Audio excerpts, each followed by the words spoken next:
നിങ്ങൾ എവിടെയായിരുന്നാലും അലക്സ വഴി വോയിസ് കമാൻഡുകൾ ഉപയോഗിച്ച് ഞങ്ങളുടെ ഉൽപ്പന്നങ്ങൾ പ്രവർത്തിപ്പിക്കുവാൻ കഴിയുന്നതാണ്. Alexa, I'm home.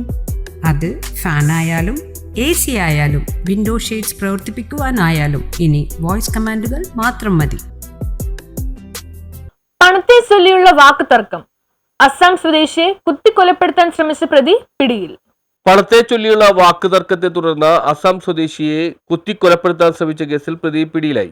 അസം സ്വദേശിയായ അഷാദുൽ ഇസ്ലാമിനെ കുത്തിക്കൊലപ്പെടുത്താൻ ശ്രമിച്ച കേസിൽ അസം സ്വദേശിയായ ദലാലുദ്ദീൻ എന്ന യുവാവാണ് പിടിയിലായത്. ചൊവ്വാഴ്ച രാത്രി 8 മണിയോടെ മട്ടാഞ്ചേരി പുതിയ പള്ളിക്ക് സമീപം വൈറ്റ് ഹൗസ് എന്ന കെട്ടിടത്തിലാണ് സംഭവം. ഇരുവരും വൈറ്റ് ഹൗസിൽ അടുത്തടുത്താണ് താമസിക്കുന്നത്. പണത്തെ ചൊല്ലിയുണ്ടായ തർക്കത്തെ തുടർന്ന് അലാലുദ്ദീൻ അഷാദുൽ ഇസ്ലാമിനെ അരയിൽ കരുതിയിരുന്ന കത്തിയെടുത്ത് കുത്തുകയായിരുന്നു. ഗുരുതര പരിക്കുകളോടെ അഷാദുൽ ഇസ്ലാമിനെ ആശുപത്രിയിൽ പ്രവേശിപ്പിച്ചു. സംഭവം നടന്ന ഉടനെ തന്നെ പ്രതിയെ മട്ടാഞ്ചേരി പോലീസ് അറസ്റ്റ് ചെയ്തു. News bureau, Mattancherry.